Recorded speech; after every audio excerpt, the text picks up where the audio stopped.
স্বাগত ৭১ জার্নালের সাথে আছে আমি ফারজানা রূপা। আপনারা জানেন এরই মধ্যে ঈদ শেষ হতে না হতে রাজনীতির আলোচনায় মাঠ সরগরম।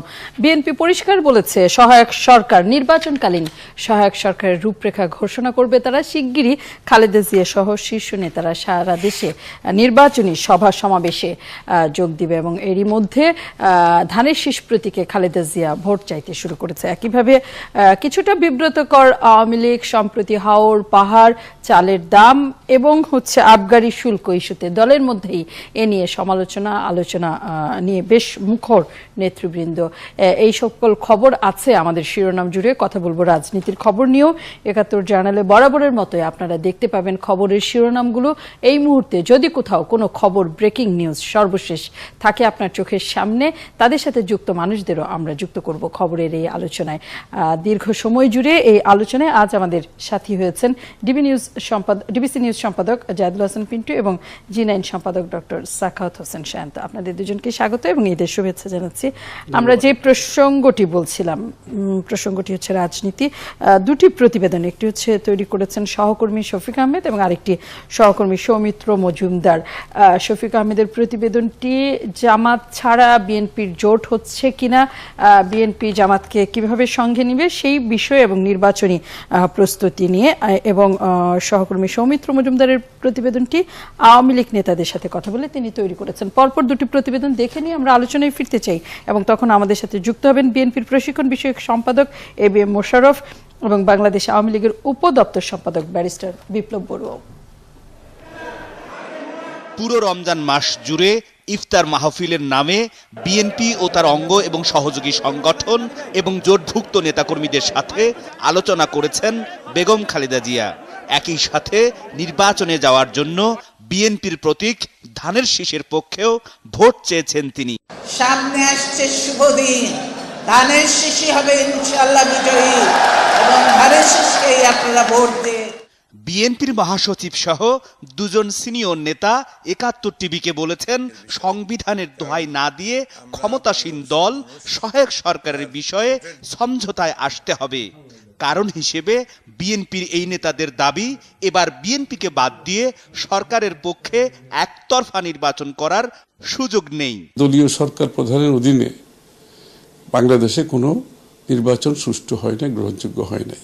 সরকার যদি অবস্থার পরিবর্তন না ঘটায়, নির্বাচন করার একটা উপযুক্ত পরিবেশ যদি তৈরি না করে, নির্বাচনকালীন সময়ে নিরপেক্ষ সরকার যদি না থাকে, তাহলে নির্বাচন অবশ্যই করা কঠিন হবে। বিএনপির সাথে নিবন্ধন বাতিল হওয়া জামায়াতের সখ্যতা থাকলেও জামায়াত কিভাবে নির্বাচনে অংশ নেবে তা জানা নেই বিএনপির এই নেতাদের। আমাদের জোট তো অটুট আছে, জামাতের সঙ্গে একসময় আওয়ামী লীগও কাজ করেছে। এরই মধ্যে বিএনপি চেয়ারপারসনের গঠিত ৫১টি কমিটি সারা দেশ সফর করে আগামী নির্বাচনে অংশ নিতে ৩০০ আসনে ৯০০ জন প্রার্থীর নাম জমা পড়েছে বেগম খালেদা জিয়ার কাছে। যতদিন না পর্যন্ত নির্বাচন কমিশন সম্পূর্ণ স্বাধীন, ততদিন পর্যন্ত কিন্তু একটি নির্বাচনকালীন নিরপেক্ষ সরকার থাকতে হবে। শফিক আহমেদ। গত কয়েক মাসে মোটা চাল ৩৬ টাকা থেকে বেড়ে ৫২ টাকায় এবং চিকন চাল গিয়ে ঠেকেছে ৬০ থেকে ৭০ টাকায়। এ নিয়ে ক্ষোভের শেষ নেই সাধারণ মানুষের। এরপরে বাজেটে ব্যাংক আমানতের উপর আবগারি শুল্ক বৃদ্ধি এবং নানা পণ্যের উপর ভ্যাট আরোপে তা মরার উপরে খাড়ার ঘা হিসেবেই দেখা দিয়েছে। সংসদেও চলছে এগুলো নিয়ে ব্যাপক সমালোচনা। সংসদে জনগণের কল্যাণে কোনটা থাকবে কোনটা থাকবে না, এটা আপনি সিদ্ধান্ত নেবেন না। আওয়ামী লীগের নেতারা চালের দাম বাড়ার পেছনে খাদ্য মন্ত্রণালয় সংশ্লিষ্টদের অদক্ষতাকে দুষছেন। তারা বলছেন বাজেটে অনেক বিষয় জনগণের বিপক্ষে গেছে, যা দলের কাছে কাঙ্ক্ষিত ছিল না, আর এগুলো ভালো ফল বয়ে আনবে না বলেও মনে করেন তারা। বাংলাদেশ আওয়ামী লীগ গণমানুষের দল, সেই হিসেবে সাধারণ মানুষ তারা চাল ক্ষেত্রে তারা কষ্ট পাবে, তাদের মধ্যে ক্ষোভ আসবে, অস্বস্তি আসবে, এটা তো হওয়ার কথা নয়। এটা আওয়ামী লীগ কখনো সমর্থন করে না। তো সেই দিক থেকে আমি মনে করি যে এটা আমাদের জন্য একটু হলেও এটা নেতিবাচক প্রভাবে পড়বে। সাধারণ জনগণের ক্রয়ের ক্ষমতার বাইরে যদি চাল চলে যায়, সেটা আমাদের জন্য রাজনৈতিকভাবে খুবই একটা চিন্তার বিষয় দাঁড়াবে। তবে তারা এও বলছেন জনদুর্ভোগ কমাতে ইতিমধ্যেই চাল আমদানির উপর ভ্যাটের হার কমানো এবং আবগারি শুল্কের হার পরিবর্তনের সিদ্ধান্ত নিয়েছে সরকার, যা ইতিবাচক। ভবিষ্যতের জন্য কৃষি উপকরণে ভর্তুকি দেওয়ার পক্ষে মত তাদের। চালের দাম অতি শীঘ্রই এই সেই 7-8 টাকা কমে আসবে, 40-এর কাছে চলে আসবে, যাতে জনগণের ক্রয়ের ক্ষমতার ভিতরে থাকে। আমরা যদি কৃষিক্ষেত্রে বিনিয়োগ করি, উপকরণের সহযোগিতা দিই চাষিকে, উৎপাদন বাড়বে, আমাদের আমদানি করতে হবে না, দেশের অর্থনীতি ভালো থাকবে। বাজেট পাশের সময় জনগণের ইচ্ছার প্রতিফলনই হবে বলে আশ্বস্ত করেছেন আওয়ামী লীগের নেতারা। পদক্ষেপ নিয়েছে, আরো পদক্ষেপ নেওয়া হবে। সৌমিত্র মজুমদার, ৭১, ঢাকা। জাহিদুল হাসান, যে প্রসঙ্গটি, এই দুটি খবর নিয়ে আমরা কথা বলবো। তার আগে এই যে ঈদকালীন যে রাজনীতি, পাল্টা অবস্থান, মুখোমুখি বক্তৃতা, পরস্পর বিরোধী বক্তৃতা, ঈদ উদযাপিত হয়েছে, একজন বলছেন আনন্দের সাথে উৎসব মুখরতায় কোনো ধরনের সংকট ছাড়া, আরেকজন বলছেন যে দেশের মানুষের মনে ঈদের আনন্দ জায়গা করে নিতে পারেনি নানান নেতিবাচক কারণে। এবং দেশের মানুষও আমরা দেখি যে ঈদ উদযাপনের মুহূর্তটিতেও, শুভেচ্ছা জানানোর মুহূর্তটিতেও একদম আলাদা হয়ে যান। এটি আসলে দিন শেষে কি ধরনের বার্তা বহন করে?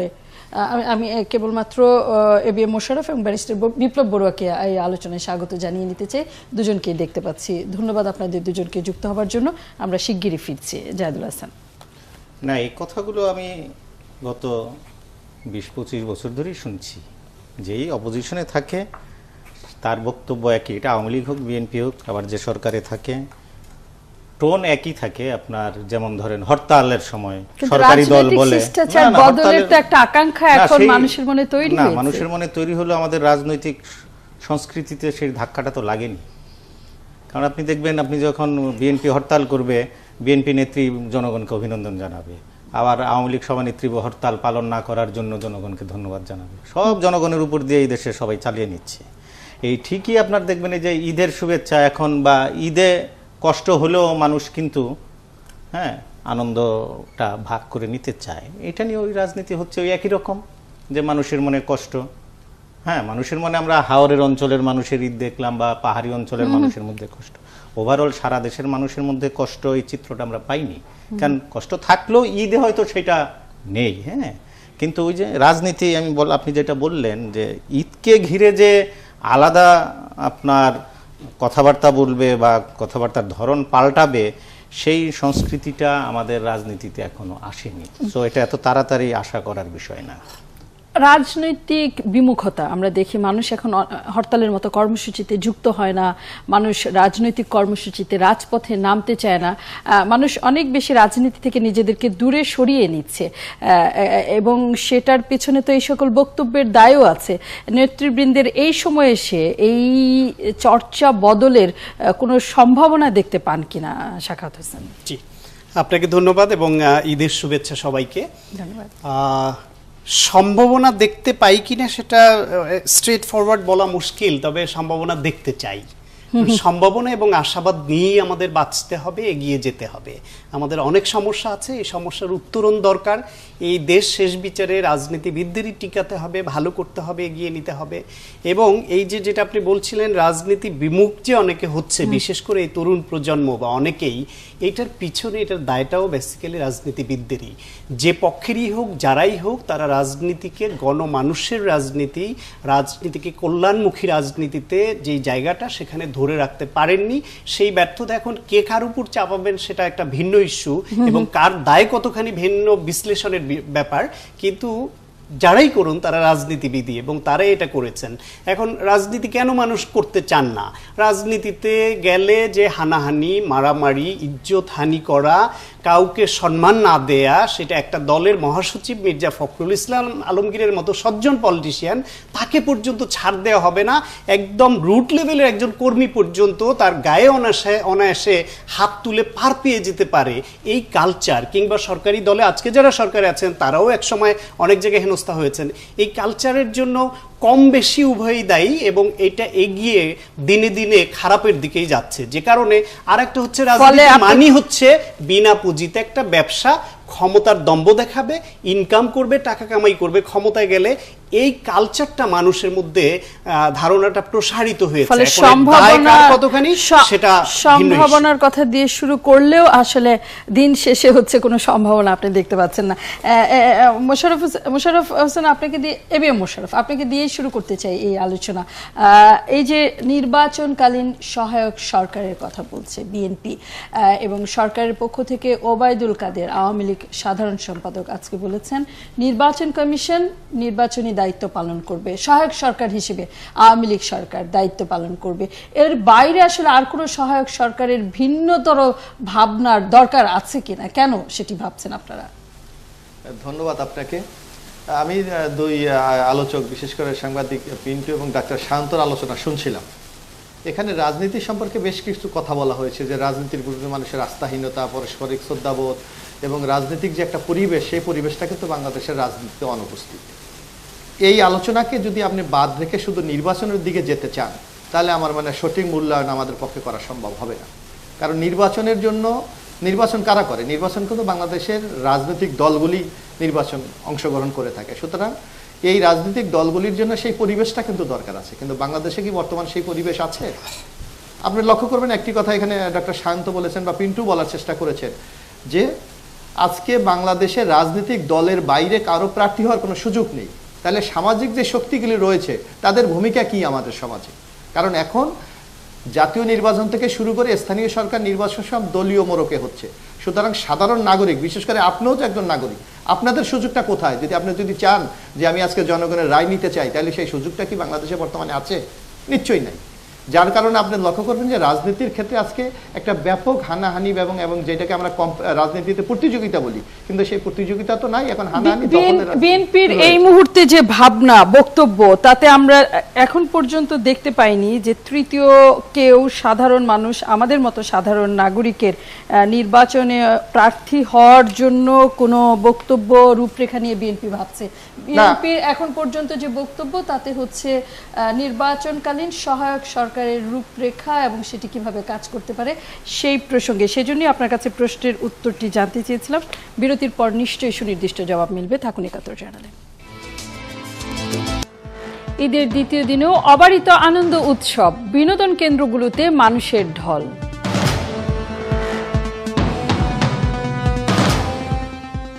নবাব আর বস 2 হাউসফুল, হলে হলে ভিড়, যৌথ প্রযোজনা নিয়ে মিশ্র প্রতিক্রিয়া।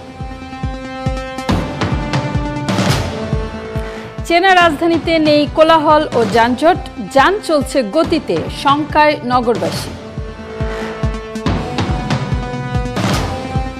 জনমত গঠনে মাঠে নামছেন খালেদা জিয়া, জামাত নিয়ে সিদ্ধান্ত নেয়নি বিএনপি।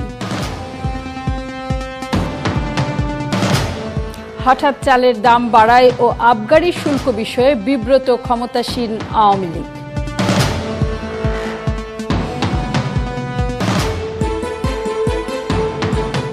আওয়ামী লীগ বিএনপির রাজনীতি এবং সামনে নির্বাচন, এই খবর নিয়ে কথা বলছিলাম একাত্তর জার্নালে।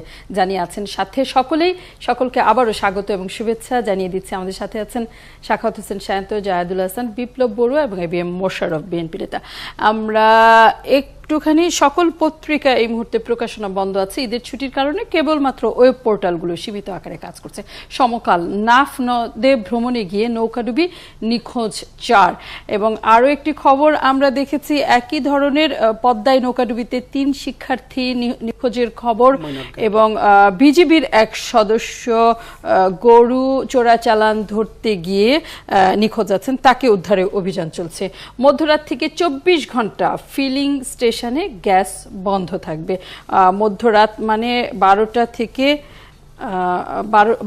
থেকে পরের দিন রাত 12টা পর্যন্ত গাড়িতে গ্যাস দেওয়া বন্ধ থাকবে। যতদূর জানি সকল স্টেশনে হয়তো নয়, তিতাস গ্যাসের আওতাধীন সব সিএনজি ফিলিং স্টেশনে মধ্যরাত, মঙ্গলবার রাত 12টা থেকে বুধবার রাত 12টা পর্যন্ত গ্যাস সরবরাহ বন্ধ থাকবে। রক্ষণাবেক্ষণের কারণে এই সিদ্ধান্ত নেওয়া হয়েছে। সমকালের অন্য শিরোনামে দেখতে পাচ্ছি, রাঙামাটিতে এইবার পর্যটন ব্যবসায় ধস নেমেছে, কারণ আমরা জানি পাহাড় ধসের কারণে যোগাযোগ ব্যবস্থা স্থবির হয়ে আছে, এখনো কেবলমাত্র সীমিত আকারে যানবাহন চলাচল করছে। গুগলকে $270 কোটি জরিমানা করা হয়েছে যুক্তরাজ্যের পক্ষ থেকে। বিশাল অঙ্কের এই জরিমানা, রেকর্ড পরিমাণ, সেই খবর নিয়েও সুযোগ থাকলে কথা বলতে চাই ৭১ জার্নালে। প্রথম আলো, প্রখ্যাত সঙ্গীতজ্ঞ সুধীন দাস আর নেই, তার স্মৃতির প্রতি শ্রদ্ধা জানাচ্ছি। বিভিন্ন দেশে সাইবার হামলার ঘটনা ঘটেছে, এই খবর নিয়েও আমরা কথা বলবো। এবং একদিন আগেই সহকর্মী তানভীর আহমেদ এই সাইবার হামলার খবর আমাদের জানিয়ে বলেছিলেন, তখন পর্যন্ত যুক্তরাজ্য সরকারের পক্ষ থেকে এই হামলার বিষয়ে বক্তব্য না দেওয়ার কারণে এটি ততটা প্রকাশ্যে আসেনি। 2 বাঙালির লাশ শনাক্ত, পরিবার কিছুই জানে না। যুক্তরাষ্ট্রে এই ঘটনা ঘটেছে। যুক্তরাজ্যে এই ঘটনা ঘটেছে। লন্ডনের বাংলাদেশ হাইকমিশন এখন পর্যন্ত এ বিষয়ে কোনো তথ্য জানায়নি। এটি হচ্ছে আগুনের ঘটনায় সম্প্রতি যে যুক্তরাজ্যের লন্ডনে যে অগ্নিকাণ্ড হয়েছে সেই খবরের ফলো। bdnews24.com, ফিলিং স্টেশন 24 ঘন্টা বন্ধ থাকার ঘোষণা, সাইবার হামলার ঘোষণা, সঙ্গীতজ্ঞ সুধীন দাসের না থাকার খবর, অর্থবিলে পরিবর্তনের খবর আছে এবং গরম উপেক্ষা করে বিনোদন কেন্দ্রে ভিড়ের খবরও আমরা দেখতে পাচ্ছি। ইউরোপে রেকর্ড জরিমানা গুগলকে, নাফ নদীতে নৌকাডুবির খবর, ঈদের ছুটিতে ভরপুর সিলেট, পর্যটনের আরেক খবর, কুয়াকাটাতেও একইভাবে উৎসবে মেতেছে সাধারণ মানুষ। বাংলা ট্রিবিউন, রাজনীতির ঈদ, ঈদের রাজনীতি, এই খবর নিয়েই কথা বলছিলাম। রাজনীতির ঈদ, ঈদের রাজনীতি, এবং আমরা জানি রেকর্ড সংখ্যক রাজনৈতিক নেতাকর্মী এই দফায় নিজস্ব এলাকায় গিয়েছেন। সাধারণ মানুষ, ভোটারদের সাথে তারা ঈদ করছেন এবং অনেক বেশি সময় তারা কাটাচ্ছেন ভোটারদের সাথে। রাজনীতির এই খবর নিয়ে আবার ফিরতে চাই আলোচনায়, সুযোগ থাকলে আবারও নিশ্চয়ই দেখে নেব শিরোনাম। IBM মোশাররফ এবং বিপ্লব বড়ুয়া আছেন আমাদের সাথে বাইরের স্টুডিও থেকে, এবং আছেন জাহিদুল্লাহ হাসান। বিপ্লব বড়ুয়া, আওয়ামী লীগ সরকার এখন পর্যন্ত চালের দাম এবং আবগারি শুল্ক নিয়ে এই মুহূর্তে যে অবস্থায় আছে, তাতে আসলে সাধারণ মানুষ সুখে আনন্দে ঈদ করেছে, এটা খুব জোরে সোরে বলবার জায়গা আছে কিনা, বা যখন আমরা বলছি যে সাধারণ মানুষ অনেক আনন্দে ঈদ করেছে, এ কথাটিও বলা দরকার কিনা যে চালের দাম বাড়ার কারণে বা পাহাড়ে হাওরে সীমিত আকারেই ঈদ উদযাপিত হয়েছে, এটি বলবার সুযোগ আছে কিনা? আমি সবাইকে ঈদের শুভেচ্ছা জানাই এবং আমি বলতে চাই, গত বছর এই ধরনের একটি সময়ে আমাদের গোটা বাংলাদেশকে সন্ত্রাসের একটি কালো ছায়া, পলি আর্টিজান, এবং ঈদের দিন শোলাকিয়া মসজিদে জামাতের সময় যে জঙ্গি হামলা হয়েছিল, যে সন্ত্রাসের, উগ্র ধর্মীয় সন্ত্রাসের কারণে যে কালো ছায়া, নিরাপত্তাহীনতা, আতঙ্ক মানুষকে ঘিরে রেখেছিল, তার বাইরে গিয়ে আমাদের হাওড়ায় কিছুটা সমস্যা ছিল এবং প্রবল বৃষ্টির কারণে পার্বত্য এলাকায় ভূমিধস হয়েছে, দুঃখজনক ঘটনা ঘটেছে, কিন্তু বাংলাদেশের মানুষ ঐক্যবদ্ধভাবে অত্যন্ত আনন্দের সাথে এবার ঈদ উদযাপন করেছে এবং রেকর্ড সংখ্যক মানুষ বড় শহর ছেড়ে গ্রামে গিয়েছে, তার প্রিয়জনের সাথে ঈদ উদযাপন করেছে। এবং একই সাথে দলের শীর্ষ নেতাদের কেউ কেউ বলছেন কিন্তু যে চালের দামের যে বৃদ্ধি, আমি আসছি রূপা, আমি যেটা বলতে চাই, আপনাদের টিভি চ্যানেল সহ অন্যান্য সংবাদ মাধ্যমে যে সংবাদ প্রকাশিত হয়েছে, প্রচারিত হচ্ছে, যে মানুষের ঈদের আনন্দ উৎসব কোনো কমতি নেই। যে সমস্ত সংকটের কথা বলা হচ্ছে, যে চালের সংকট, আমরা ইতিমধ্যে জানি সরকার 2,50,000 টন চাল ভিয়েতনাম থেকে নিয়ে আসছে এবং চালেরকে নিয়ে যে সংকট যে বাজারে ছিল সেটা খুব শীঘ্রই আমি মনে করি থাকবে না। এবং বাজেট অধিবেশন আগামীকাল আবার শুরু হচ্ছে এবং আমরা আশা করছি আগামীকাল অথবা পরশু আমাদের প্রস্তাবিত বাজেট পাশ হবে এবং আবগারি শুল্ক কিংবা ভ্যাট নিয়ে যে সংশয় সেটিও কেটে যাবে। আবার ফিরবো বিপ্লব বড়ুয়া আপনার কাছে।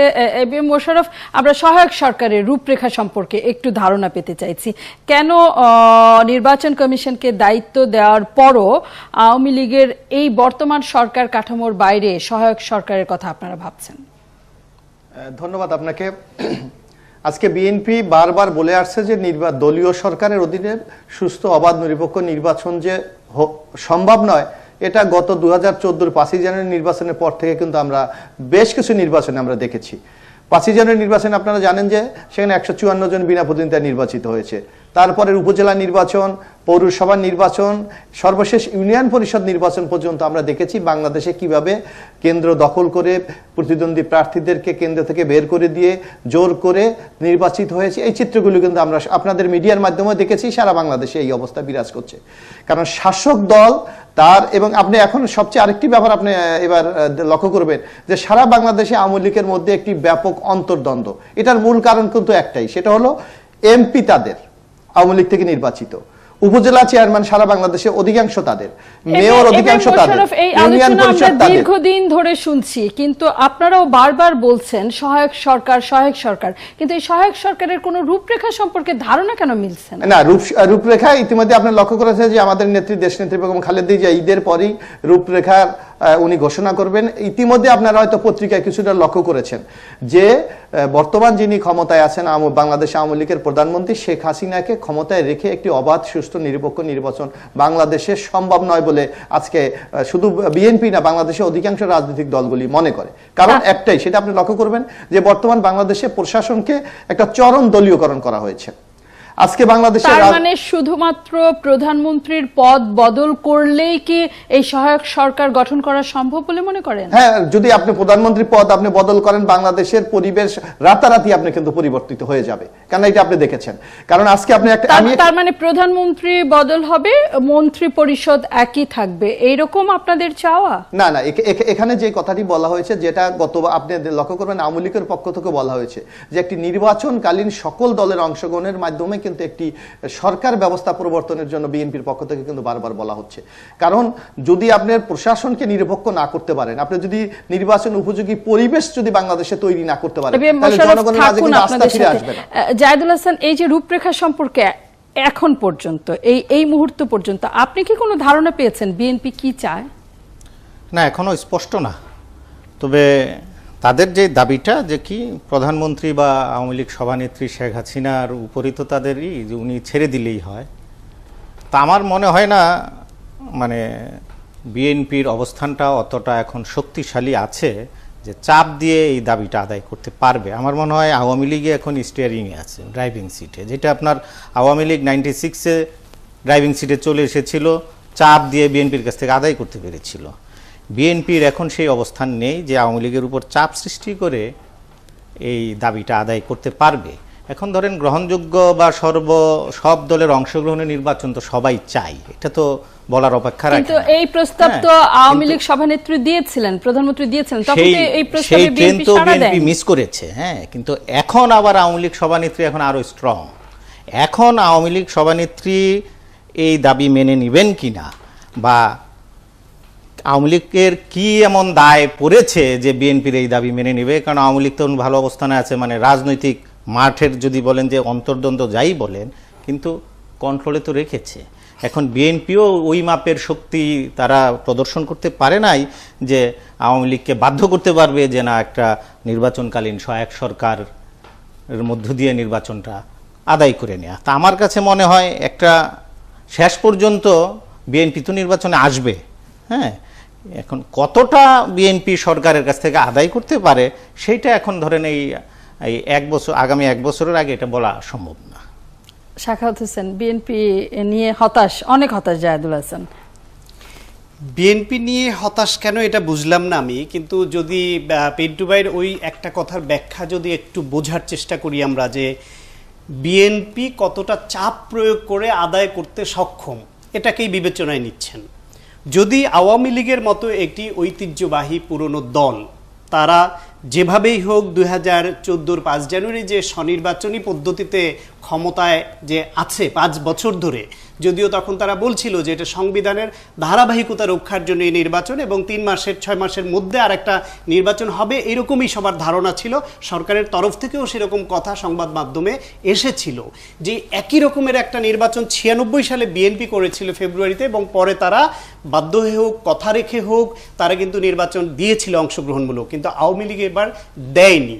এখন না দিয়ে তারা যেটা করলো, তারা জোর করে ক্ষমতায় থাকার যে পথ অবলম্বন করলো, অস্ত্রের মুখে, গুলির মুখে, এবং জনশক্তিকে কাজে না লাগিয়ে তারা রাষ্ট্রীয় যে স্টেট অ্যাপারেটাসকে কাজে লাগিয়ে অন্যায়ভাবে বিএনপি নিরাপদ দূরত্ব বজায় রেখে, না আমি একটু ব্যাখ্যাটা একটু সংক্ষেপে শেষ করি, যেটা হচ্ছে এখন পিন্টু ভাইদের মতো সাংবাদিক, সুশীল সমাজের লোক, তারাও যদি এই দিকেই যদি উস্কানি দেন আওয়ামী লীগের রাজনীতিবিদদের মতো যে আন্দোলন করে চাপ প্রয়োগ করে আদায় করতে হবে, কেন আওয়ামী লীগকে কেন আমরা বলতে পারি না যে তোমরা ন্যায়সঙ্গত গণতান্ত্রিক আচরণটা করো, মানুষ যাতে তার ভোট দিতে পারে, সেই ভোটটা যাতে কাউন্ট হয় এবং যাকে খুশি তাকে দিবে, যাকে খুশি নির্বাচিত করবে, সেই পদ্ধতি কি করলে ভালো হয় আলোচনা করো এবং সেরকম একটা নির্বাচন চাই। সায়েদুল হাসানের না আমি এক মিনিট বলি, আমার কথা কিন্তু একটু ছিল যে সব দলের অংশগ্রহণী নির্বাচন আমরা চাই।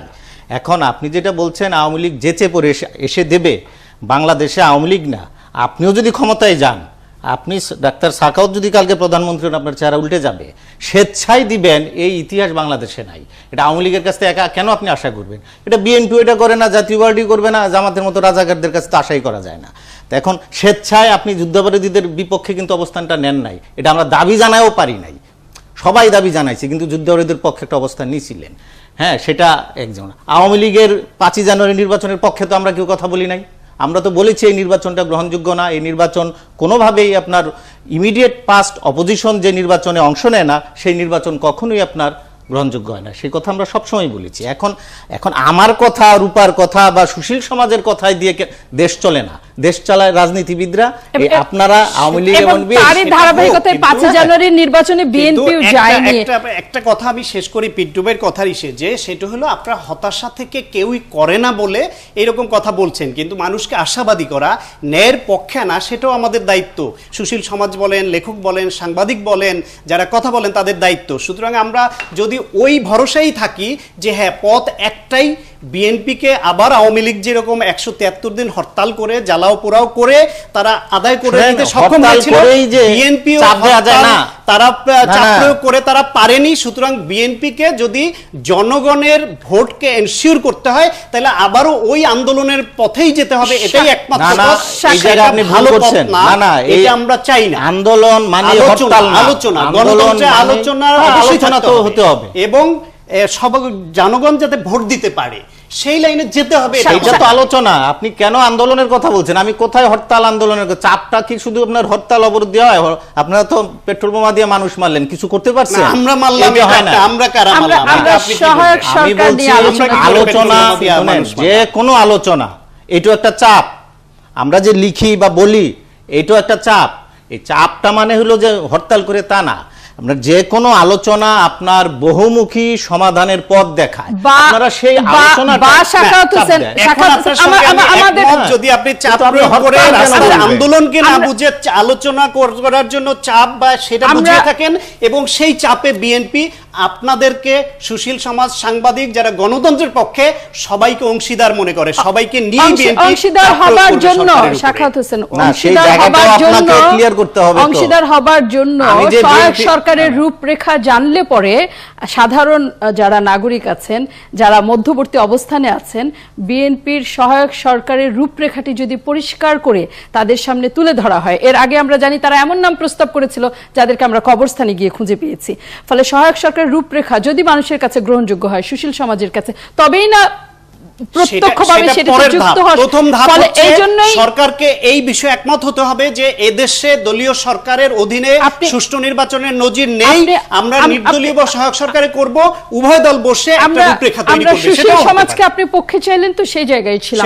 এবিএম মোশাররফ, এই যে সহায়ক সরকারের রূপরেখা দিতে কেন বিএনপির এত সময় লাগছে? কারণ আমরা জানি 2014-র 5ই জানুয়ারির নির্বাচনের পর তো 3 বছর কেটে গিয়েছে, এখন পর্যন্ত এটি কি আপনাদের নিজেদের মধ্যে চূড়ান্ত হয়নি যে প্রকাশিত হচ্ছে না, নাকি আপনাদের পক্ষে চূড়ান্ত করাই সম্ভব হয়নি? না, আসলে আপনি যেভাবে বলেছেন, বিএনপির আপনার লক্ষ্য করবেন 2005 জানুয়ারির পর বিএনপির আন্দোলনের পর বিএনপি কিন্তু ইতিবাচকভাবে বেশ কিছু পদক্ষেপ গ্রহণ করেছে। ইতিমধ্যে আপনারা দেখেছেন যখন প্রধান নির্বাচন কমিশন সহ অন্যান্য কমিশনারদেরকে নিয়োগ দেওয়ার জন্য সরকার উদ্যোগ গ্রহণ করেছে, তখন বিএনপি কিন্তু একটি প্রস্তাবনা উপস্থাপন করেছে। আগামী দিনে বাংলাদেশ কিভাবে, তার জন্য কিন্তু বিএনপি একটি ভিশন 2030 দিয়েছে। সুতরাং বিএনপি কিন্তু ধাপে ধাপে তার অভিষ্ট লক্ষ্যে কিন্তু বিএনপি এগিয়ে যাচ্ছে। বিএনপি বলেছে যে এই ঈদের পর, মানে রোজার ঈদের পর বিএনপি সহায়ক সরকারের একটি রূপরেখা দেবে, এবং ইতিমধ্যে বিভিন্ন মিডিয়ায় কিন্তু কিছু কিছু আপনার অ্যানালাইসিস, কিছু বক্তব্য এসেছে বিএনপি আসলে কোন ধরনের চিন্তা করছে। তো সুতরাং বিএনপি যে বসে আছে বা কাজ করছে না এটা কিন্তু নয়। কোন ধরনের চিন্তা করছে এই বিষয়ে আপনাদের কাছে কি বার্তা আছে? না, আমাদের কাছে বার্তা একটাই, যে একটি নিরপেক্ষ সরকারের অধীনে আগামী নির্বাচন অনুষ্ঠিত হবে, এটা হলো মূল ফোকাস আপনার থাকবে। কারণ দলীয় সরকারের অধীনে যে নির্বাচন সম্ভব না, এটা কিন্তু বাংলাদেশে বারবার প্রমাণিত হয়েছে। এটা শুধু এই সরকারের আমলে না, আপনি স্বাধীনতার উত্তর থেকে যদি আপনি লক্ষ্য করেন, যে আপনি লক্ষ্য করেন প্রত্যেকটা নির্বাচন নিয়ে কিন্তু কথা উঠেছে, মোটামুটি কেয়ারটেকার গভর্নমেন্টের নির্বাচনগুলি ছাড়া। কিন্তু যার জন্য বিএনপি আজকে, আমি একটু কথা আপনাকে বলি, আপনি যদি আমাকে একটু সময় দেন, আজকে যদি আপনি লক্ষ্য করেন যে আজকে বাংলাদেশের নির্বাচনটা কন্ট্যাক্ট করে কি, আপনি যতই আমরা নির্বাচনের কথা বলি, নির্বাচন কমিশনের নিজস্ব কোনো শক্তি আছে, কোনো তার জনবল আছে? এই নির্বাচন কমিশন নির্ভর করে প্রশাসনের উপর। প্রশাসন এখন কারা নিয়োগ দিয়েছে?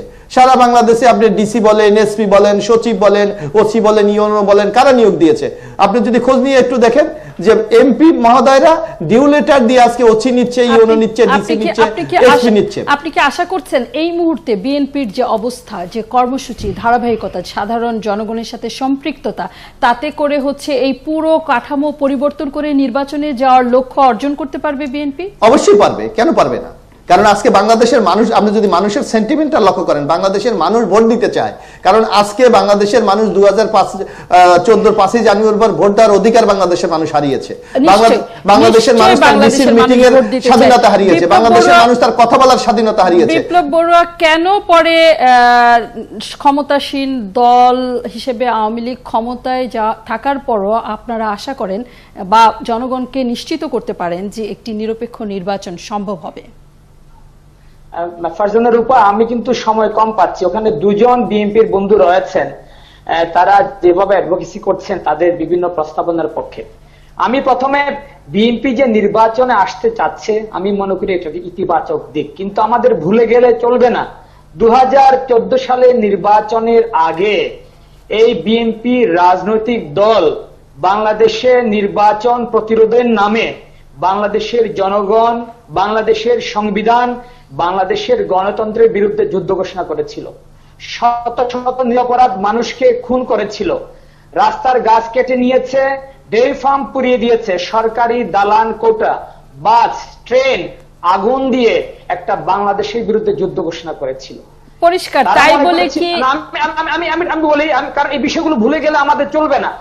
বিএনপি আজকে তারা উপলব্ধি করতে পেরেছে যে নির্বাচন ছাড়া আজকে রাষ্ট্রীয় ক্ষমতা আসার অন্য কোনো বিকল্প পথ নেই। তাদের যে সূচনা করেছিল হত্যা, কু এবং ষড়যন্ত্রের যে রাজনীতির যে হোতা তারা ছিল, ওই পথ যে ভুল ছিল তারা সেটা উপলব্ধি করেছে। এটা একটা পজিটিভ বিষয়। আর নির্বাচনকালীন সরকার, সহায়ক সরকার, আমরা জানেন না তার মানে কি, কিন্তু মিডিয়াতে বিভিন্ন সময় বিষয়গুলো আসছে, তারা খোলাসা করেনি। পঞ্চদশ সংশোধনীর মাধ্যমে বাংলাদেশে উচ্চ আদালতের রায়ের প্রেক্ষিতে কোন ধরনের নির্বাচনকালীন সরকার কিংবা তথাকথিত তত্ত্বাবধায়ক সরকারের কোনো সুযোগ আর নেই। 2014 সালের নির্বাচনের আগে বাংলাদেশের বর্তমান প্রধানমন্ত্রী জননেত্রী শেখ হাসিনা, বিএনপি বিপ্লব বড়ুয়া বলছে সংবিধানে যাই থাকুক না কেন তারা আওয়ামী লীগ সরকারের অধীন নির্বাচনে যাবে না, সংবিধানে যাই থাকুক না কেন। এটা হচ্ছে তাদের, কিন্তু অস্বীকার করে, উচ্চ আদালতের রায়কে অস্বীকার করে তারা নির্বাচনের প্রতিরোধের চেষ্টা 2014 সালে করেছিল, তারা ব্যর্থ হয়েছে। আজকে তারা রাজনৈতিকভাবে দেউলিয়া হয়েছে শুধুমাত্র 2014 সালের তাদের রাজনৈতিক ভুলের জন্য। আমি মনে করি না। ধন্যবাদ বিপ্লব বড়ুয়া। আমরা আশা করি যেমনটা বিএনপি নির্বাচনী সরকারের একটি রূপরেখা দিবে এবং সেটির পক্ষে তারা জনমত তৈরিতে কাজ করবে এবং একই সাথে হচ্ছে চালের দাম কমবে। ধন্যবাদ মোশাররফ এবং বিপ্লব বড়ুয়া দুজনকেই। বিরতির পর ফিরছি, থাকুন 71 জার্নালে। অন্য খবর, লম্বা খবরের আলোচনা আছে। দেখছেন একাত্তর জার্নাল, স্বাগত সকলকে। জাহিদুল হাসান, আপনি যুক্ত করতে চেয়েছেন রাজনীতির আলোচনায়, বিশেষ করে যে সহায়ক সরকারের রূপরেখা সামান্য ধারণা পেতে চেয়েছিলাম। লম্বা একটি আলোচনাও করলাম, কিন্তু এখন পর্যন্ত কোনো রূপরেখা আমরা পাইনি। আমি এই রূপরেখার উপরে আমার কোনো ভরসা নেই। আমি যেই কারণে কথাটা আবারও বলতে চাচ্ছি যে এই রূপরেখা আমরা 1990 সালের 19 নভেম্বর একটা পেয়েছিলাম, 3 জোটের রূপরেখা, যেটা ঐতিহাসিক। সেই রূপরেখাটা পরবর্তী সরকার বিএনপি ক্ষমতায় এসে ভুলে গেছে, আওয়ামী লীগও ভুলে গেছে, সবাই এটাকে ভুলে গেছে।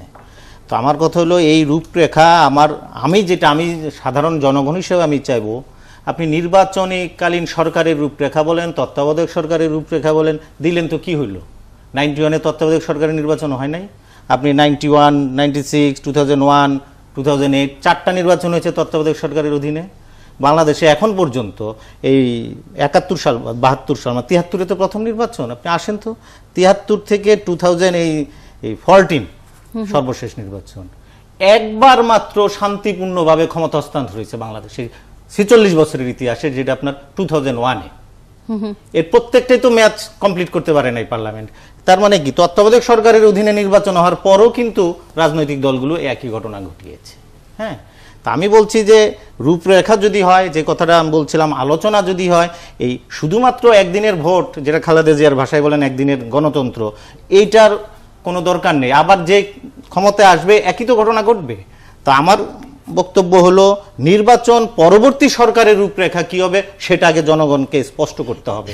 আপনার গণতান্ত্রিক প্রতিষ্ঠানগুলো কিভাবে চালাবেন, আপনার জুডিশিয়ারি কিভাবে চলবে, আপনার পাবলিক সার্ভিস কমিশন কিভাবে চলবে, আপনার দুর্নীতি বিরোধী অভিযান সকলের বিরুদ্ধে হবে কিনা। 2030 বিএনপি দিয়েছে, তাতে আপনি এই সকল বিষয় সম্পর্কে ধারণা পাননি? আমার তো সে না, এটার মধ্যে এই কথাগুলো, এই চুক্তি জনগণের সঙ্গে করতে হবে। এটা তো আপনার ইশতেহারেও থাকে। ইশতেহার তো আইনগত বাধ্যবাধকতা নেই। ভিশন 2030 বা ভিশন 2041 এটা যে মানবে এমন তো কোনো কথা নেই। এটা তো জনগণকে কথা দেওয়া না, অঙ্গীকারও না, এটা রাজনৈতিক ইশতেহারও না, ইশতেহারও মানা হয় না। ভোটই তো জনগণের, সেই জায়গাটা আমি মনে করি এই জায়গায় সব দল, এই জায়গায় যে আলোচনার কথা বলা হয়, বসে এইটা আমাদেরকে কনফার্ম করতে হবে, নির্বাচন পরবর্তী সরকারের শাসন ব্যবস্থার রূপটা কি হবে। আপনি ক্ষমতা আসার পর আপনি আসেন, আমি আরেকটা ছোট্ট উদাহরণ দিই আপনাকে, 1 মিনিট সময়। 91-এ একটা নির্বাচন হলো, নির্বাচনের পর আওয়ামী লীগ বিরোধী দলে 30% তারা সংসদ বয়কট করেছে কার্যদিবসের। এর পরের নির্বাচনে বিএনপি বিরোধী দলে 43% সংসদ বয়কট করেছে। তার পরবর্তী নির্বাচন 2001-এ 60% আওয়ামী লীগ পার্লামেন্টে যায় নাই। এর পরবর্তী নির্বাচন বিএনপি বিরোধী দলে 84% তারা পার্লামেন্ট বয়কট করছে। তারপরে বিএনপি নেত্রী ছিলেন আপনার বিরোধী দলীয় নেত্রী, 5 বছরে 10 বার সংসদে গিয়েছেন। তা আমার সেই সংসদ নির্বাচনের জন্য এত কিছু আয়োজন, এরপর আবার সব ভুলে যাব। আমি সেই জায়গাটাই বলছি, নির্বাচন পরবর্তী সরকারের শাসন ব্যবস্থার রূপরেখাটার উপর জোর দেওয়া উচিত। আমরা এই রাজনৈতিক যে শিষ্টাচার, আচরণ, জনগণের প্রতি দায়বদ্ধতা, এটি নিয়ে কিন্তু আজকে আলোচনাটি শুরু করেছিলাম সাখাওয়াত হোসেন। এবং এই জায়গায় তো জনগণ প্রতিদিন গিয়ে জবাবদিহিতে চাইতে পারে না। জনগণকে হচ্ছে ওই 5 বছর পরে একটা দিনই এই জবাবের হিসাব নিকাশ মিলাতে হয়। ফলে হচ্ছে জাহিদুল হাসানের যে স্বপ্ন, এটি থেকে তো বাংলাদেশ অনেক অনেক দূরে। আমি জানি না যে অনেক দূরে। পিন্টু ভাই যে চুক্তির কথা বলছিলেন, যে জনগণের সঙ্গে চুক্তি, আসলে জনগণের সঙ্গে একটা দলের বা সরকারের চুক্তিটা এই যে নির্বাচনী ইস্তেহার দেয়া, এইভাবে লিখিতভাবে যে অঙ্গীকার করা, এমনকি গুরুত্বপূর্ণ পদে থাকে মৌখিকভাবে যে অঙ্গীকার, এইটাই এক ধরনের চুক্তি। এবং এই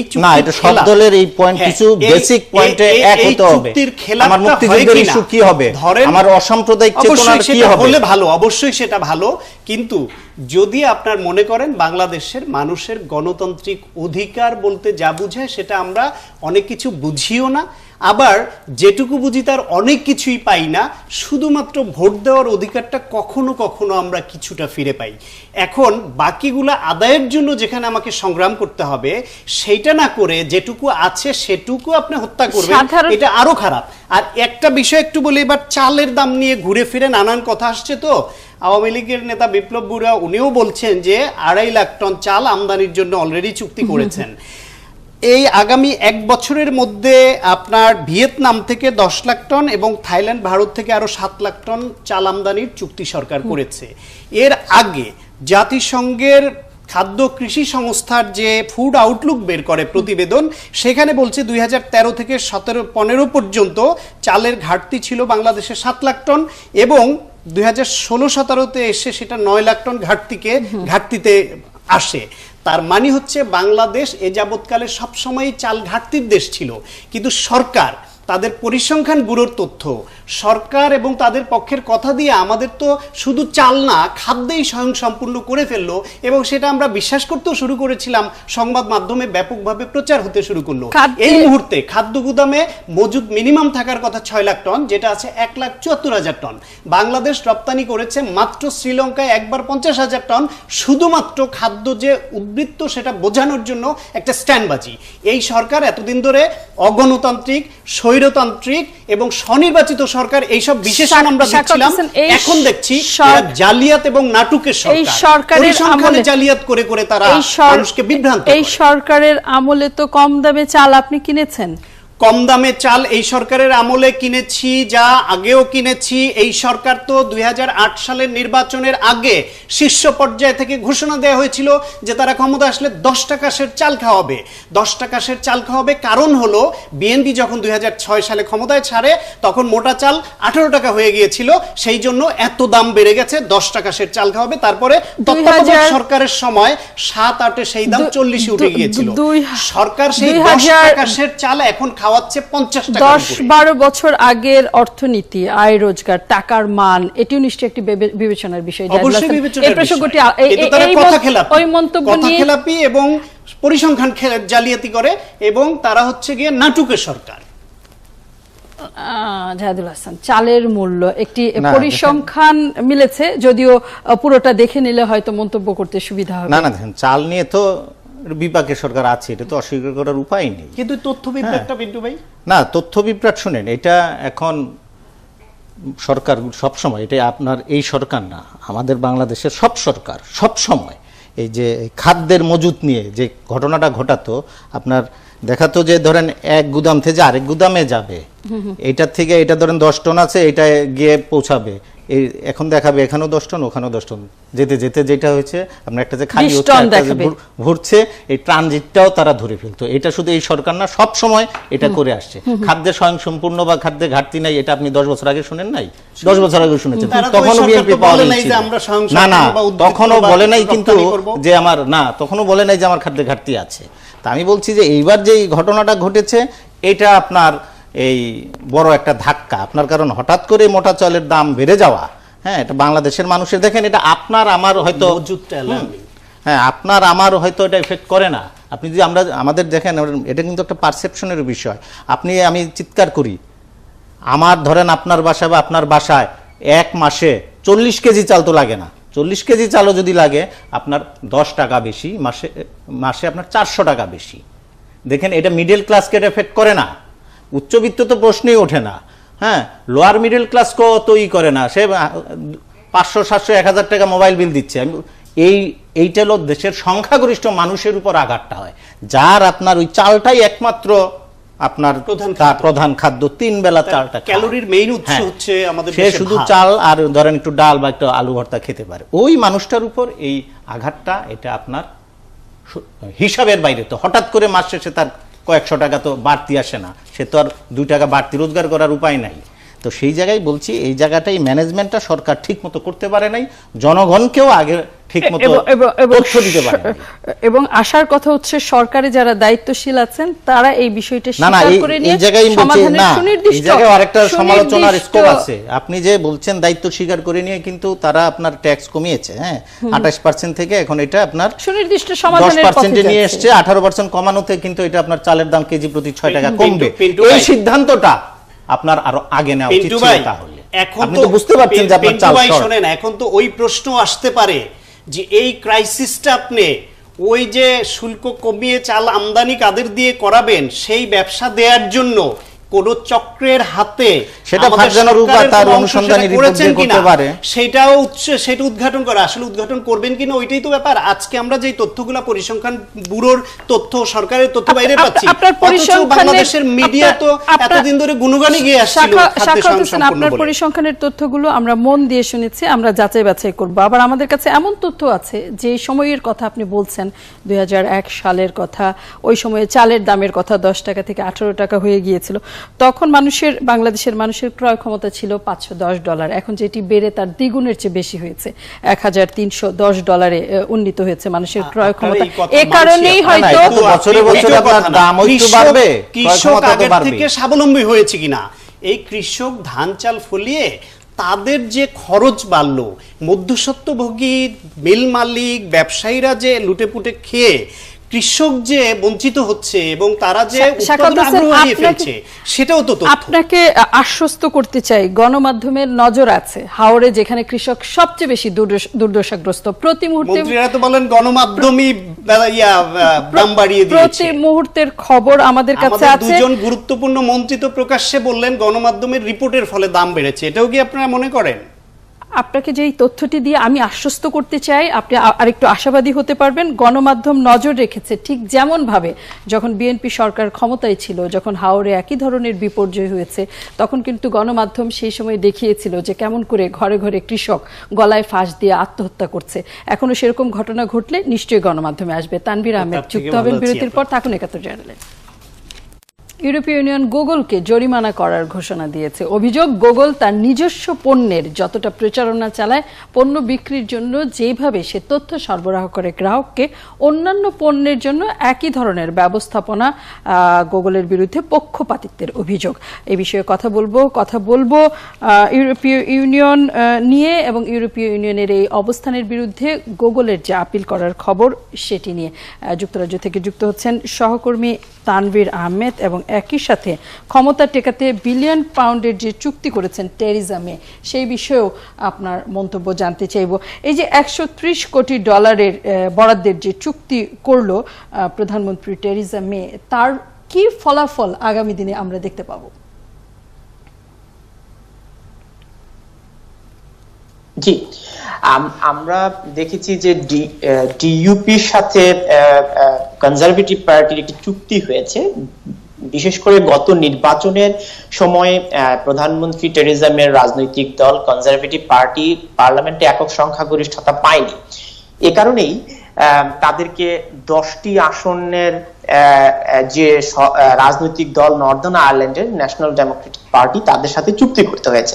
তো ডিইউপি কে 100 কোটি পাউন্ডের যে অর্থ বাড়তি বরাদ্দ দিতে হয়েছে, এই চুক্তির এই 3 পাতার এই চুক্তিটির মধ্যে ডিইউপি কে তাদের অবকাঠামোগত উন্নয়ন, স্বাস্থ্য এবং শিক্ষা ক্ষেত্রে এই বাড়তি বরাদ্দ দিতে হবে কনজারভেটিভ সরকারকে। এখন ডিইউপি বিনিময়ে ব্রেক্সিট সংক্রান্ত যে সমস্ত চুক্তি রয়েছে বা নিরাপত্তা ইস্যুতে, ব্রেক্সিট ইস্যুতে যে সমস্ত পার্লামেন্টে সমর্থন প্রয়োজন হবে কনজারভেটিভ দলে, সেই বিষয়ে ডিইউপি কনজারভেটিভ পার্টিকে সমর্থন দেবে। এ কারণেই এই চুক্তিটি করতে হয়েছে টেরেসা মেকে তার সরকার টিকিয়ে রাখবার জন্য। এবং এই চুক্তির ফলে দিন শেষে হচ্ছে জোট সরকার হচ্ছে না, এই বিষয়টি তো দাঁড়ালো না। জোট সরকারই গঠিত হয়েছে, জোট সরকার গঠিত হয়েছে, তবে এই চুক্তির মেয়াদ 2 বছর। 2 বছর পর এই চুক্তিটি আবার নবায়ন করা যাবে।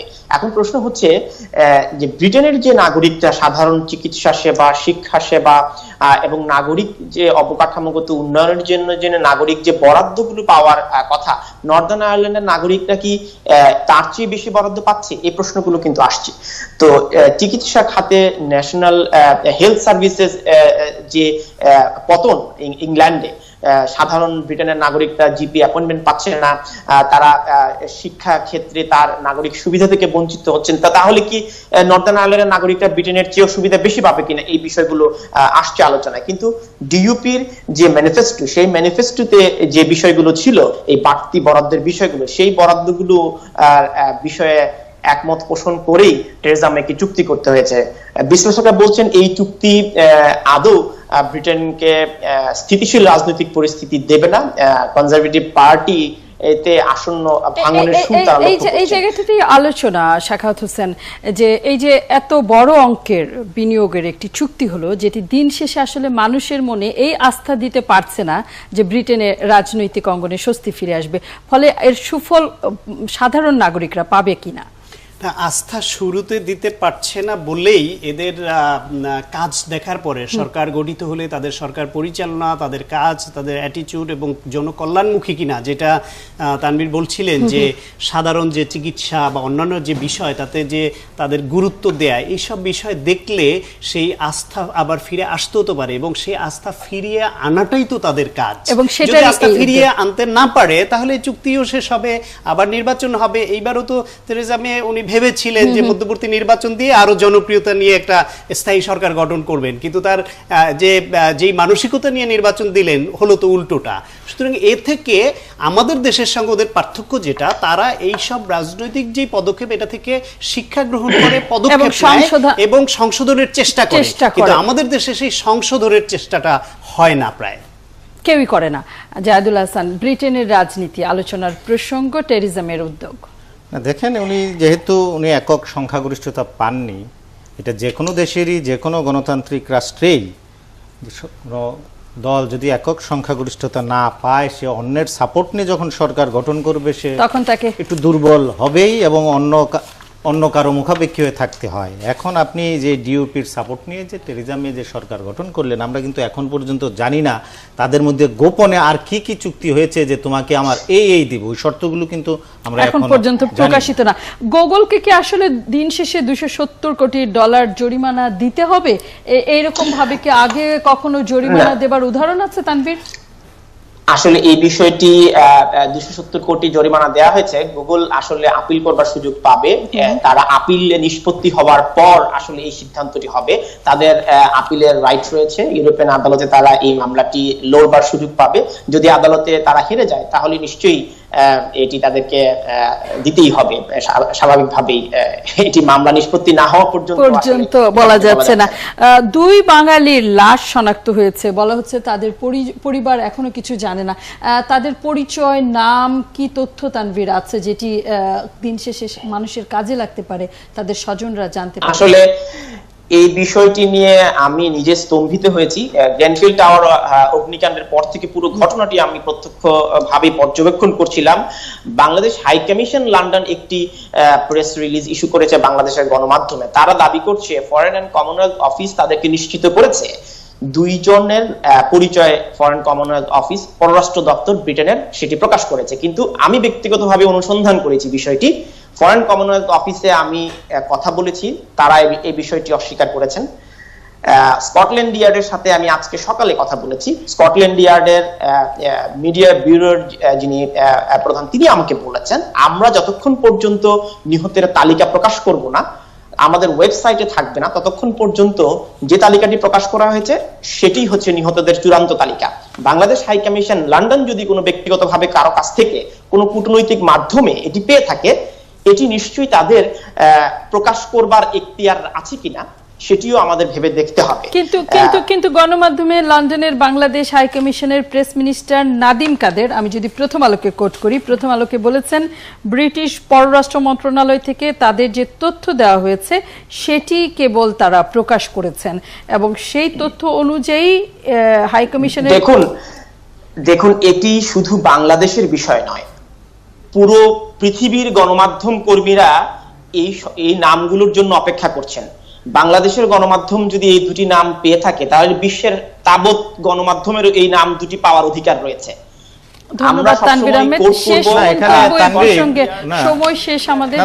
এখানে বোধহয় কমনওয়েলথ সিটিজেন অ্যাক্ট অনুযায়ী আবার কিছু আপনার বিধিনিষেধ আছে নাম প্রকাশের ক্ষেত্রে গণমাধ্যমে, সেটি হয়তো তারা রাষ্ট্রীয়ভাবে নাগরিককে জানাতে চায়। ধন্যবাদ জায়েদুল হাসান, ধন্যবাদ শাখাওয়াত হোসেন, সকলকে ধন্যবাদ। আগামীকাল দেখা হবে একই সময় 71 জার্নালে। থাকুন 71। আপনাকে দিয়ে এবিএম মোশাররফ, আপনাকে দিয়েই শুরু করতে চাই এই আলোচনা। এই যে নির্বাচনকালীন সহায়ক সরকারের কথা বলছে বিএনপি এবং সরকারের পক্ষ থেকে ওবায়দুল কাদের আওয়ামী লীগ সাধারণ সম্পাদক আজকে বলেছেন নির্বাচন কমিশন নির্বাচনী দায়িত্ব পালন করবে, সহায়ক সরকার হিসেবে আওয়ামী লীগ সরকার দায়িত্ব পালন করবে। এর বাইরে আসলে আর কোনো সহায়ক সরকারের ভিন্নতর ভাবনার দরকার আছে কিনা, কেন সেটি ভাবছেন আপনারা? ধন্যবাদ আপনাকে। আমি দুই আলোচক বিশেষ করে সাংবাদিক পিন্টু এবং ডাক্তার শান্তর আলোচনা শুনছিলাম। এখানে রাজনীতি সম্পর্কে বেশ কিছু কথা বলা হয়েছে, যে রাজনীতির প্রতি মানুষের আস্থাহীনতা, পারস্পরিক শ্রদ্ধাবোধ এবং রাজনৈতিক যে একটা পরিবেশ, সেই পরিবেশটা কিন্তু বাংলাদেশের রাজনীতিতে অনুপস্থিত। এই আলোচনাকে যদি আপনি বাদ রেখে শুধু নির্বাচনের দিকে যেতে চান, তাহলে আমার মানে সঠিক মূল্যায়ন আমাদের পক্ষে করা সম্ভব হবে না। কারণ নির্বাচনের জন্য, নির্বাচন কারা করে? নির্বাচন কিন্তু বাংলাদেশের রাজনৈতিক দলগুলি নির্বাচন অংশগ্রহণ করে থাকে। সুতরাং এই রাজনৈতিক দলগুলির জন্য সেই পরিবেশটা কিন্তু দরকার আছে, কিন্তু বাংলাদেশে কি বর্তমান সেই পরিবেশ আছে? আপনি লক্ষ্য করবেন একটি কথা এখানে ডক্টর শান্ত বলেছেন বা পিন্টু বলার চেষ্টা করেছেন, যে আজকে বাংলাদেশের রাজনৈতিক দলের বাইরে কারো প্রার্থী হওয়ার কোনো সুযোগ নেই। তাহলে সামাজিক যে শক্তিগুলি রয়েছে তাদের ভূমিকা কি আমাদের সমাজে? কারণ এখন জাতীয় নির্বাচন থেকে শুরু করে স্থানীয় সরকার নির্বাচন সব দলীয় মোড়কে হচ্ছে। সুতরাং সাধারণ নাগরিক, বিশেষ করে আপনিও তো একজন নাগরিক, আপনাদের সুযোগটা কোথায়? আপনি যদি চান যে আমি আজকে জনগণের রায় নিতে চাই, তাহলে সেই সুযোগটা কি বাংলাদেশে বর্তমানে আছে? নিশ্চয়ই নাই। যার কারণে আপনি লক্ষ্য করবেন যে রাজনীতির ক্ষেত্রে আজকে একটা ব্যাপক হানাহানি এবং যেটাকে আমরা রাজনীতিতে প্রতিযোগিতা বলি, কিন্তু সেই প্রতিযোগিতা তো নাই এখন। হানাহানি বিএনপির এই মুহূর্তে যে ভাবনা, বক্তব্য, তাতে আমরা এখন পর্যন্ত দেখতে পাইনি যে তৃতীয় কেউ, সাধারণ মানুষ, আমাদের মতো সাধারণ নাগরিকের নির্বাচনে প্রার্থী হওয়ার জন্য কোনো বক্তব্য, রূপরেখা নিয়ে বিএনপি ভাবছে। বিএনপির এখন পর্যন্ত যে বক্তব্য, তাতে হচ্ছে নির্বাচনকালীন সহায়ক সরকারের রূপরেখা এবং সেটি কিভাবে কাজ করতে পারে সেই প্রসঙ্গে। সেজন্যই আপনার কাছে প্রশ্নের উত্তরটি জানতে চেয়েছিলাম। বিরতির পর নিশ্চয়ই সুনির্দিষ্ট জবাব মিলবে। থাকুন একাত্তর জানালে। ঈদের দ্বিতীয় দিনেও অবারিত আনন্দ উৎসব, বিনোদন কেন্দ্রগুলোতে মানুষের ঢল।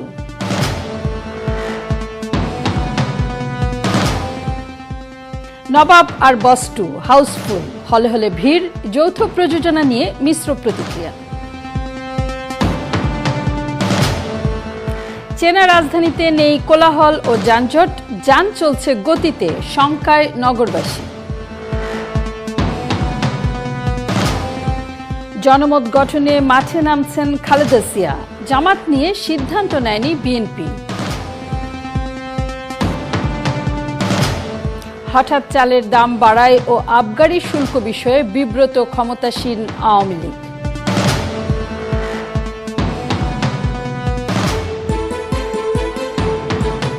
আওয়ামী লীগ বিএনপির রাজনীতি এবং সামনে নির্বাচন, এই খবর নিয়ে কথা বলছিলাম একাত্তর জার্নালে।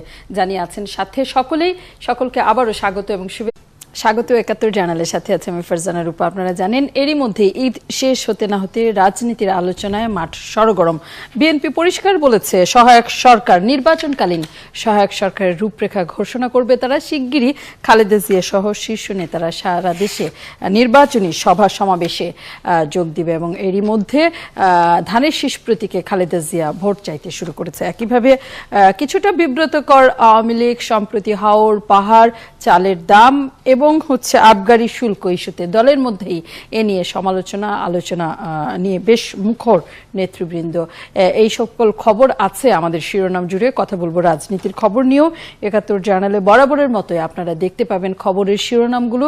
এই মুহূর্তে যদি কোথাও কোনো খবর, ব্রেকিং নিউজ সর্বশেষ থাকে আপনার চোখের সামনে, তাদের সাথে যুক্ত মানুষদেরও আমরা যুক্ত করব খবরের এই আলোচনায়।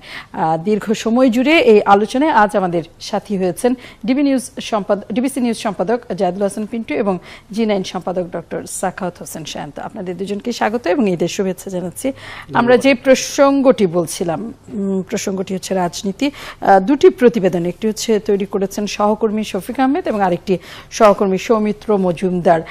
শফিক আহমেদের প্রতিবেদনটি জামাত ছাড়া বিএনপির জোট হচ্ছে কিনা, বিএনপি জামাতকে কিভাবে সঙ্গে নিবে সেই বিষয়ে এবং নির্বাচনী প্রস্তুতি নিয়ে, এবং সহকর্মী সৌমিত্র মজুমদারের প্রতিবেদনটি আওয়ামী লীগ নেতাদের সাথে কথা বলে তিনি তৈরি করেছেন। পরপর দুটি প্রতিবেদন দেখে নিয়ে আমরা আলোচনায় ফিরতে চাই এবং তখন আমাদের সাথে যুক্ত হবেন বিএনপির প্রশিক্ষণ বিষয়ক সম্পাদক এবিএম মোশাররফ এবং বাংলাদেশ আওয়ামী লীগের উপদপ্তর সম্পাদক ব্যারিস্টার বিপ্লব বড়ুয়া।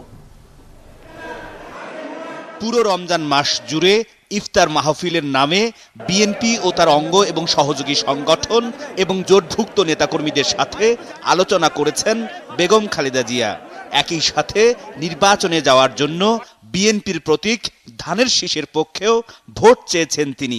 সামনে আসছে শুভ দিন, ধানের শীষই হবে ইনশাআল্লাহ বিজয়ী এবং ধানের শীষকেই আপনারা ভোট দিয়ে। বিএনপির মহাসচিব সহ দুজন সিনিয়র নেতা ৭১ টিভিকে বলেছেন, সংবিধানের দোহাই না দিয়ে ক্ষমতাসীন দল সহায়ক সরকারের বিষয়ে সমঝোতায় আসতে হবে।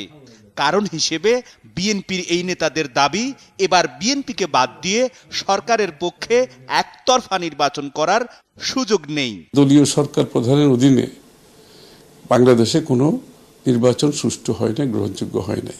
সরকার যদি অবস্থার পরিবর্তন না ঘটায়, নির্বাচন করার একটা উপযুক্ত পরিবেশ যদি তৈরি না করে, নির্বাচনকালীন সময়ে নিরপেক্ষ সরকার যদি না থাকে, তাহলে নির্বাচন অবশ্যই করা কঠিন হবে। বিএনপির সাথে নিবন্ধন বাতিল হওয়া জামায়াতের সখ্যতা থাকলেও জামায়াত কিভাবে নির্বাচনে অংশ নেবে তা জানা নেই বিএনপির এই নেতাদের। আমাদের জোট তো অটুট আছে, জামাতের সঙ্গে একসময় আওয়ামী লীগও কাজ করেছে। এরই মধ্যে বিএনপি চেয়ারপারসনের গঠিত ৫১টি কমিটি সারা দেশ সফর করে আগামী নির্বাচনে অংশ নিতে ৩০০ আসনে ৯০০ জন প্রার্থীর নাম জমা পড়েছে বেগম খালেদা জিয়ার কাছে। যতদিন না পর্যন্ত নির্বাচন কমিশন সম্পূর্ণ স্বাধীন, ততদিন পর্যন্ত কিন্তু একটি নির্বাচনকালীন নিরপেক্ষ সরকার থাকতে হবে। শফিক আহমেদ। গত কয়েক মাসে মোটা চাল ৩৬ টাকা থেকে বেড়ে ৫২ টাকায় এবং চিকন চাল গিয়ে ঠেকেছে ৬০ থেকে ৭০ টাকায়। এ নিয়ে ক্ষোভের শেষ নেই সাধারণ মানুষের। এরপরে বাজেটে ব্যাংক আমানতের উপর আবগারি শুল্ক বৃদ্ধি এবং নানা পণ্যের উপর ভ্যাট আরোপে তা মরার উপরে খাড়ার ঘা হিসেবেই দেখা দিয়েছে। সংসদেও চলছে এগুলো নিয়ে ব্যাপক সমালোচনা। সংসদে জনগণের কল্যাণে কোনটা থাকবে কোনটা থাকবে না, এটা আপনি সিদ্ধান্ত নেবেন না। আওয়ামী লীগের নেতারা চালের দাম বাড়ার পেছনে খাদ্য মন্ত্রণালয় সংশ্লিষ্টদের অদক্ষতাকে দুষছেন। তারা বলছেন, বাজেটে অনেক বিষয় জনগণের বিপক্ষে গেছে, যা দলের কাছে কাঙ্ক্ষিত ছিল না, আর এগুলো ভালো ফল বয়ে আনবে না বলেও মনে করেন তারা। বাংলাদেশ আওয়ামী লীগ গণমানুষের দল, সেই হিসেবে সাধারণ মানুষ তারা চাল ক্ষেত্রে তারা কষ্ট পাবে, তাদের মধ্যে ক্ষোভ আসবে, অস্বস্তি আসবে, এটা তো হওয়ার কথা নয়। এটা আওয়ামী লীগ কখনো সমর্থন করে না। তো সেই দিক থেকে মনে করি যে এটা আমাদের জন্য একটু হলেও এটা নেতিবাচক প্রভাবে পড়বে। সাধারণ জনগণের ক্রয়ের ক্ষমতার বাইরে যদি চাল চলে যায়, সেটা আমাদের জন্য রাজনৈতিকভাবে খুবই একটা চিন্তার বিষয় দাঁড়াবে। তবে তারা এও বলছেন, জনদুর্ভোগ কমাতে ইতিমধ্যেই চাল আমদানির উপর ভ্যাটের হার কমানো এবং আবগারি শুল্কের হার পরিবর্তনের সিদ্ধান্ত নিয়েছে সরকার, যা ইতিবাচক। ভবিষ্যতের জন্য কৃষি উপকরণে ভর্তুকি দেওয়ার পক্ষে মত তাদের। চালের দাম অতি শীঘ্রই সেই ৭-৮ টাকা কমে আসবে, ৪০-এর কাছে চলে আসবে, যাতে জনগণের ক্রয়ের ক্ষমতার ভিতরে থাকে। আমরা যদি কৃষিক্ষেত্রে বিনিয়োগ করি, উপকরণের সহযোগিতা দিই চাষিকে, উৎপাদন বাড়বে, আমাদের আমদানি করতে হবে না, দেশের অর্থনীতি ভালো থাকবে। বাজেট পাশের সময় জনগণের ইচ্ছার প্রতিফলনই হবে বলে আশ্বস্ত করেছেন আওয়ামী লীগের নেতারা। পদক্ষেপ নিয়েছে, আরো পদক্ষেপ নেওয়া হবে। সৌমিত্র মজুমদার, ৭১, ঢাকা। জাহিদুল হাসান, যে প্রসঙ্গটি, এই দুটি খবর নিয়ে আমরা কথা বলবো। তার আগে এই যে ঈদকালীন যে রাজনীতি, পাল্টা অবস্থান, মুখোমুখি বক্তৃতা, পরস্পর বিরোধী বক্তৃতা, ঈদ উদযাপিত হয়েছে, একজন বলছেন আনন্দের সাথে উৎসব মুখরতায় কোনো ধরনের সংকট ছাড়া, আরেকজন বলছেন যে দেশের মানুষের মনে ঈদের আনন্দ জায়গা করে নিতে পারেনি নানান নেতিবাচক কারণে। এবং দেশের মানুষও আমরা দেখি যে ঈদ উদযাপনের মুহূর্তটিতেও, শুভেচ্ছা জানানোর মুহূর্তটিতেও একদম আলাদা হয়ে যান। এটি আসলে দিন শেষে কি ধরনের বার্তা বহন করে? আমি কেবলমাত্র এবিএম মোশাররফ এবং ব্যারিস্টার বিপ্লব বড়ুয়াকে এই আলোচনায় স্বাগত জানিয়ে নিতে চাই। দুজনকেই দেখতে পাচ্ছি, ধন্যবাদ আপনাদের দুজনকে যুক্ত হওয়ার জন্য। আমরা শিগগিরই ফিরছি। জাহিদুল হাসান। না, এই কথাগুলো আমি গত ২০-২৫ বছর ধরেই শুনছি। যেই অপোজিশনে থাকে তার বক্তব্য একই, এটা আওয়ামী লীগ হোক, বিএনপি হোক, আবার যে সরকারে থাকে টোন একই থাকে আপনার, যেমন ধরেন হরতালের সময়। শুভেচ্ছা জানিয়ে দিচ্ছে আমাদের সাথে আছেন সাখাওয়াত হোসেন সায়ন্ত, জাহেদুল হাসান, বিপ্লব বড়ুয়া এবং এবিএম মোশাররফ বিএনপি নেতা। আমরা একটুখানি সকল পত্রিকা এই মুহূর্তে প্রকাশনা বন্ধ আছে ঈদের ছুটির কারণে, কেবলমাত্র ওয়েব পোর্টালগুলো সীমিত আকারে কাজ করছে। সমকাল নাফ নদে ভ্রমণে গিয়ে নৌকাডুবি নিখোঁজ 4।